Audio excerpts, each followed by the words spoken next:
Hey YouTube, this is my first video. I decided that I was going to make this video because I could not find a video on my problem. So I've done part of this already, and I wish I hadn't, so that I could show you everything that was involved. But what I'll try and do is show you what I did inside this little module. So this is a 2010 Acura TL SH all-wheel drive, and the key fob that goes to this car, of course, goes in this slot. And this slot sits over here on the side of the dash. You can see I got it all tore apart. But what happened was, whenever I would get in the vehicle, the car wouldn't lock from the outside. It wouldn't do anything. So I struggled with why the key fob wouldn't work anymore. Well, I called over to the dealership, and they told me that these modules, they had a lot of problems with them, and they'll get stuck. And if they get stuck, pushed back where you put the key fob in, it won't recognize that you ever removed the key from the car, and it'll always think that that key is in there. And if it does, somebody comes up, takes your car, they can start it without the key being in here.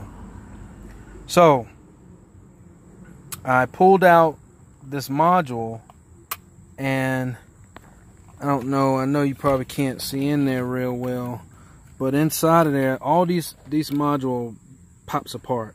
I used those little plastic scrapers you see down there, and I took this screw out right here, this one right here, and I took this screw out right here, and I popped this little bracket off. And each one of these little clamps, this clamp, and this clamp, and this clamp, and you can just pop the front right off of this thing. And those little scrapers worked awesome.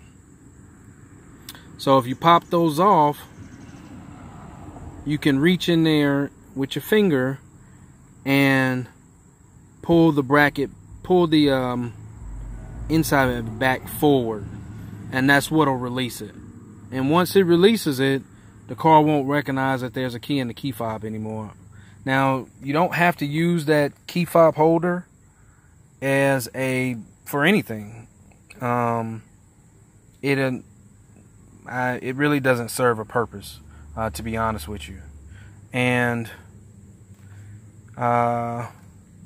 you know, I hope that this helps you guys. It just has a little connector on the bottom down there, and everything goes back right here. You see where the slot is. All I did was take the moldings and pop them all the way off, all the way back to the armrest, and they just popped up very easy. I used those red scrapers again. I did not unplug the start ignition switch, as you can see. I wanted to keep that intact just in case. I didn't know what kind of security systems that may entail with that, so I didn't take that off. But this is the plug that goes into the back of that module, and I'm just going to reinstall that plug and reinstall it back in. Some of the molding I want to show you because they had to come off as well. This molding here, which, you know, goes underneath the dash, underneath the console there, it all connects together. And this other molding over here, I had to pop off in order to be able to get that off. But other than that, it was a very, very simple fix. And I hope that this helps somebody. If you like the video, hit subscribe down at the bottom. Thanks.